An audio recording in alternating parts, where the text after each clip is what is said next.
உலகத்தில் இருக்கிற மிகப்பெரிய கம்பெனிக்கும் உலகத்தில் இருக்கிற மிகப்பெரிய கண்ட்ரிக்கும் இன்றைக்கி ஒரு சண்டை எனக்கு அதுதான் மிகத்தமான ஒரு உண்மை.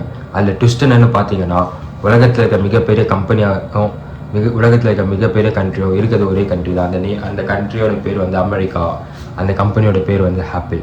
ட்ரம்ப் வந்து ஆப்பிளை வந்து எப்படியாச்சும் என்னாச்சும் பண்ணி அவர் நினைக்கிற விஷயத்த பண்ண வைக்கணும் அப்படின்னு சொல்லிட்டு, அமெரிக்காவுக்காக பண்ண வைக்கணும்னு சொல்லிட்டு தீர்மானமாக இருக்கிறாரு. அதனால பிரச்சனை யாருக்குன்னு பார்த்தீங்கன்னா நம்ம கண்ட்ரிக்கு தான். லைக் ஆப்பிள் வந்து அவங்களோட மேனுஃபேக்சரிங் ஹப்பை வந்து சைனாலேருந்து இந்தியாவுக்கு எட்டுன்னு வரணும், மூவ் பண்ணணும் அப்படின்னு சொல்லிட்டு பார்க்குறாங்க. இன்னும் கூடிய சீக்கிரத்தில் 50% ஆச்சு இந்தியாவில் வந்து மேனுஃபேக்சரிங் பண்ணணும் அப்படின்னு சொல்லி பார்க்குறாங்க. பட் வந்து ட்ரம்ப் வந்து அதுக்கு ஏதாச்சும் ஒரு முட்டுக்கட்டை வச்சுக்கிட்டே இருக்கிறாரு இந்த விஷயம் நடக்க விடாமல் பண்ணுறதுக்கு.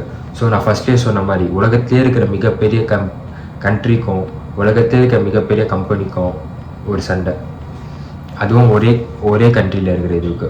ஸோ அதை பற்றி தான் ப்ரீஃபாக பார்க்க போகிறோம். இதை பிரேக் டவுன் பண்ணி 10 நிமிஷத்துக்குள்ள இந்த மாதிரி டெய்லி இன்ஃபர்மேஷனான ஒரு வீடியோ பார்க்கணுன்னா கேகே ஸ்குவாடை சப்ஸ்கிரைப் பண்ணிக்கோங்க. So hi KK squad, I am Kamal here. So welcome to KK squad.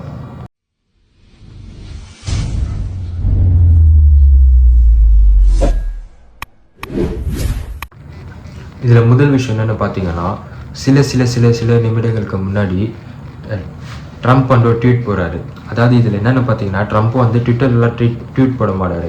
அவருக்குன்னு ஒரு சோஷியல் மீடியா இருக்குது, அது அவரே வந்து கிரியேட் பண்ண ஒரு சோஷியல் மீடியா.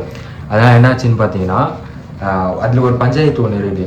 ஃபஸ்ட்டு வந்து கொரோனா டைம் அந்த மாதிரி டைம் அப்போலாம் வந்து ட்விட்டரில் வந்து ட்ரம்ப் நம்ம தலைவர் வந்து ட்வீட் போடுவார்.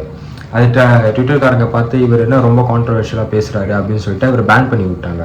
ஸோ அதனால என்ன பண்ணார் நம்ம ட்ரம்ப் தலைவர், அவரே வந்து அவர் பேசணும், இதில் தான் நான் பேசணும் அப்படின்னு சொல்லிட்டு அவரே ஒரு ஆப் டெவலப் பண்ணி அவர் அதை யூஸ் பண்ணிட்டு அதில் தான் அவர் பேசுவார். ஸோ அப்படி என்ன அவர் போட்டுக்கிறார் அப்படின்னு பார்த்தீங்கன்னா, I have long ago informed Tim Cook of Apple that I explained that Apple then I will be sold in USA state of America will be manufactured and built in the United States, not India or any place. அதில் முக்கியமாக பார்த்தீங்கன்னா India அப்படின்னு சொல்லிட்டு mention பண்ணிக்கிறாப்புல. அதாவது வந்து இது வந்து இந்தியாவுக்கு அவர் அகெயின்ஸ்டாக பண்ணுறாரு அப்படின்ற ஒரு விஷயம் கிடையாது. அவரோட நாட்டுக்கு அது அவருக்கு ஒரு ப்ளஸ்ஸாக தெரியுது, அது ஒரு பெனிஃபிட்டாக தெரியுது. ஸோ அதனால வந்து அவர் வந்து அந்த விஷயத்தை பண்ணுறாரு. அது வந்து தப்பு அப்படின்ற ஒரு பட்சத்தில், ஏன்னா அவர் ஒரு பிஸ்னஸ் மேன் அப்படின்றனால அவர் அந்த மாதிரி ஒரு பெர்ஸ்பெக்டிவ்ல தான் யோசிப்பார். அதில் வேறு இந்தியா மட்டும் அப்படி மென்ஷன் பண்ணல. அதில் வந்து அதர் என்ன போட்டுக்கிறாரு, அதர் கண்ட்ரி அதர் பிளேஸ் அப்படின்னு சொல்லிட்டு அவர் போட்டுக்கிறாரு. ஸோ வந்து வெறும் இந்தியா, அதுக்கு வந்து இந்தியா அது என்ன அப்படின்னு சொல்லிட்டு ஒரு ஆன்சர் பண்ணுவாங்க. அது அவ்வளோ நல்ல ஒரு ரிப்ளை கொடுப்பாங்க இந்தியா சைட்லேருந்து. ஸோ அதை எனக்கு வெயிட் பண்ணுவோம். அப்புறம் இன்னொரு விஷயம், ட்ரம்ப் வந்து எப்பயுமே வந்து அதிகமாக கடகடன்னு பேசிடுவார். ஆனால் கடைசியில் வந்து புஷ்ஷுன்னு போயிடுவார். ஏன்னா அவர் பேசணும் அப்படின்னு சொல்லிட்டு கடகடன்னு நிறைய விஷயம் சொல்கிறாரு. ஏன்னா இப்போ நம்ம சைனாக்கு அவர் டேரிஃப் கொடுத்தாரு பார்த்தீங்களா, அதுவே நம்ம அப்படி தான் பார்த்தோம். நிறைய 100%, 120%, 125% அப்படின்னு டேக்ஸ் போயினே இருந்துச்சு. அதுக்கப்புறம் என்ன பண்ணிட்டாரு, கட் பண்ணிட்டு பேஸாக வந்து 25% டேக்ஸ் அப்படி இப்படின்னு சொல்லிட்டு டேரிஃப் அப்படி போடுறேன் அப்படின்னு சொல்லிட்டு இது பண்ணிட்டாரு. லைக் இந்த மாதிரி தான் அவரோட பிஸ்னஸ் மேனுன்றதுனால யோசிச்சு தான் பண்ணுவாருன்னு சொல்லிட்டு நான் நினைக்கிறேன். அதான் நடக்கும், நீங்களும் பாருங்கள். ஆக்சுவலி அது ட்ரம்ப்புக்கும் டிம் குக்குக்கும் நடக்க வேண்டிய பிஸ்னஸ் கான்வர்சேஷனை வந்து பப்ளிக்காக அவர் என்ன பண்ணுறாருன்னா சோஷியல் மீடியாவில் வந்து அப்லோட் பண்ணுறாரு இந்த மாதிரி அப்படின்னு சொல்லிட்டு அவரோட கருத்தை. ஸோ இப்போ அமெரிக்காவில் இருக்கிறதோ அங்கே இருக்கிற பிரச்சனையை இந்த மாதிரி தமிழ் யூடியூபர்ஸ் வந்து பேசுகிற மாதிரி அந்த விஷயங்கள் வந்து அவ்வளோ ஈஸியாக அவர் ஆக்சஸ் பண்ணுற மாதிரி பண்ணுறாரு. அதுக்கப்புறம் என்ன சொல்கிறாருன்னு பாருங்கள். If that is not a case, a tariff of less than 25 must be paid by Apple to be USA.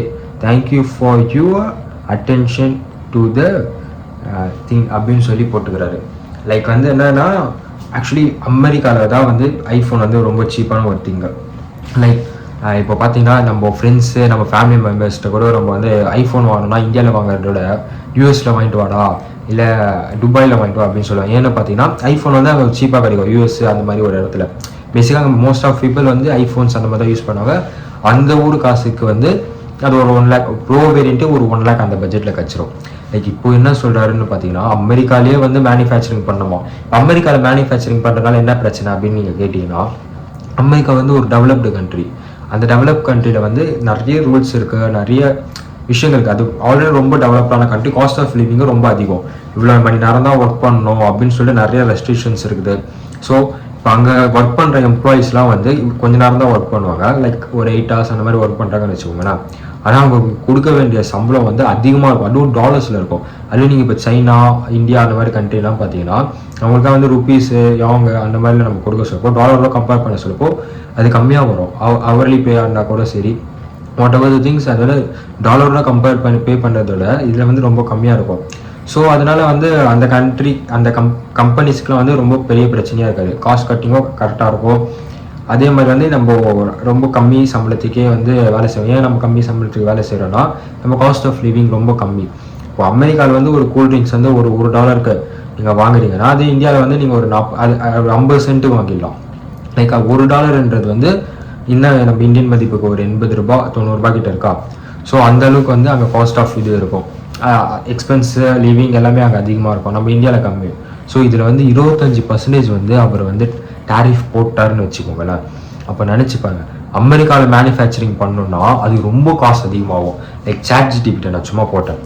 இப்போது அமெரிக்காவில் வந்து ஐஃபோன் வந்து மேனுஃபேக்சரிங் பண்ணால் எவ்வளோ காஸ்ட் ஆகும், அமெரிக்காவில் விற்கவே எவ்வளோ காஸ்ட் ஆகும் அப்படின்னு சொல்லி நான் கேட்டதுக்கு, அமெரிக்காவில் மேனுஃபேக்சரிங் பண்ணி அமெரிக்காலேயே விற்கணும் அப்படின்னு பார்த்தா குறைஞ்சபட்சம் நார்மல் வேரியன்ட் ஸ்டார்டிங் வேரியன்ட்டு 2 லட்சத்துலேருந்து 3 லட்சம் ஆகுமா? அடங்கப்பா, 2 லட்சத்துலேருந்து 3 லட்சம் அங்கேயே ஆச்சுன்னா இப்போ இந்தியாவிலலாம், இப்போ வேறு கண்ட்ரிலலாம் அங்கேயும் 2 லட்சம் 3 லட்சம். அப்போ நம்ம இந்தியாவுக்கு வருஷப்போ அங்கே வந்து டேக்ஸ் போடுவாங்க. அப்படிலாம் பார்த்தா 5-6 லட்சத்துக்கு மேலே போகும்போது பேஸ் வேரியன்ட் அவ்வளோ காசுக்கு போச்சுன்னா எப்படி வாங்குது? இப்போவே வந்து காமெடிலாம் நம்ம பண்ணுவோம் பார்த்தீங்களா, ஐஃபோன் வாங்கினா கிட்னி விற்று தான் வாங்கணும்னு சொல்லிட்டு இந்த மாதிரிலாம் விலை ஏற்றி போச்சுன்னு வச்சுக்கோங்களேன். அப்புறம் என்னென்ன விற்கணும்னு தெரியலையே, என்னென்ன விற்க முடியுமோ எல்லாமே விற்று தான் வாங்கணும் போல ஐஃபோனு. அந்த மாதிரிலாம் பண்ணுறாரு ட்ரம்ப்பு. ஸோ இதுதான் இப்போதைக்கு வந்து பெயின் இருக்கும். நீங்கள் பாருங்கள், இந்த விஷயத்துக்குலாம் இன்னும் இந்தியா எந்த ரியாக்ஷனும் கொடுக்காம இருக்கிறாங்க. அப்படியே இருந்துட்டு அப்படியே ஐஃபோன் மேனுஃபேக்சரிங் வந்து இந்தியாவுக்கு வந்துச்சுன்னா அது வந்து இந்தியாவுக்கு மிகப்பெரிய ஒரு சக்ஸஸாக இருக்கும். ஆல்ரெடி வந்து சூப்பராக வந்து பண்ணிட்டு இருக்கிறோம் நம்ம. லைக் வந்து ஆப்பிளோட மேனுஃபேக்சரிங் வந்து இப்போவே நம்ம நாட்டிலே நடக்குது. ஸோ இன்னும் வந்து அது அடுத்த கட்டத்துக்கு இன்னும் நிறைய நம்ம நாட்டுக்கு வந்துச்சுன்னா அது நம்ம நாட்டில் இருக்கிற ஜிடிபியை க்ரோத் பண்ணும்.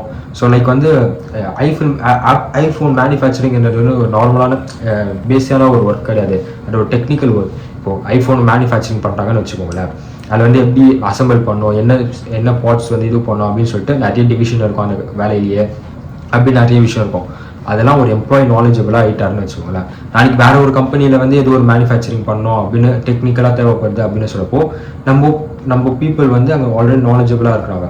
ஸோ வந்து அவங்க ஈஸியாக வந்து அந்த இடத்துக்கு போயிட்டு விஷயத்தை ஈஸியாக செய்யலாம். ஒரு விஷயத்த புதுசாக கற்றுக்கிட்டு இது பண்ணுறதோட ஆல்ரெடி நம்ம பண்ணியிருக்கோம், நம்ம ஆல்ரெடி கொஞ்சம் நாலேஜபிளாக இருக்கும். இப்போ திரும்பி வந்து இன்னொரு கம்பெனி நம்ம கண்ட்ரிக்குள்ளே வந்து இன்னும் ஈஸியாக வந்து அந்த விஷயத்துக்குள்ளே போயிட்டு நம்ம அடாப்ட் ஆகிட்டு ஈஸியாக செய்யலாம். அதனால் வந்து அது வந்து நம்ம நாட்டோட டெவலப்மெண்ட்டுக்கே வந்து ரொம்ப பெரிய ஒரு விஷயமா இருக்கும். கொஞ்சம் கொஞ்சமாக சைனாலேருந்து நம்ம இந்தியாவுக்கு வந்துருக்கு. ஸோ அப்படி நடந்து இது வந்து ஒரு நல்ல ஒரு ஸ்டார்ட்டாக இருக்கும்னு நினைக்கிறேன். மொத்தமாக வந்து சைனாலேருந்து இந்தியாவுக்கு வரோமா அப்படின்னு கேட்டால் அது வந்து இப்போதைக்கு நடக்கிற இன்ஃப்ராஸ்ட்ரக்சர் அதெல்லாம் பார்க்க சொல்லப்போ இப்போதைக்கு அது பாசிபிள் இல்லை. பட் அது இது வந்து ஒரு பேஸ் தான். நம்ம இப்போ தான் ஒரு அடித்தளமே போட்டிருக்கிறோம். மேபி இந்த க்ரோத்லேயே நம்ம போயிருந்தோம்னு வச்சுக்கோங்களேன். ட்ரம்ப்புக்கு இப்போலாம் வந்து என்னதான் சொன்னாலும் ஆப்பிள் நம்ம கண்ட்ரிக்கே வருது, டெஸ்லா வருது, இந்த மாதிரி எல்லா கம்பெனிஸும் நம்ம ஊரில் மேனுஃபேக்சரிங்கை நம்ம ஸ்டார்ட் பண்ணி நம்ம கவர்மெண்ட்டில் இருக்கவங்களும் அதுக்கு வந்து ஒரு ஹெல்ப், அவங்களுக்கும் ஒரு பெனிஃபிட் வர மாதிரி ஹெல்ப் பண்ணால் நம்ம மக்களுக்கும் ஈஸியான வேலை நிறைய கிடைச்சிதுன்னு வச்சுக்கோங்களேன். நம்ம நாடும் சீக்கிரமாக வந்து க்ரோ ஆகும் ஜிடிபி வைஸும். ஸோ அதே மாதிரி வந்து நம்ம மக்களுக்கும் நல்லது இந்த விஷயம். So already we doing a great work making a manufacturing things to our country. Like நிறைய விஷயம் நம்ம கண்ட்ரிக்குள்ளே வருது, அதுவே ஒரு நல்ல விஷயம் தான். So we hope every things good well.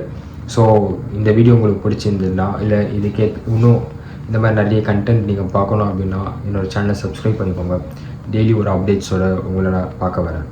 It's so until it's bye.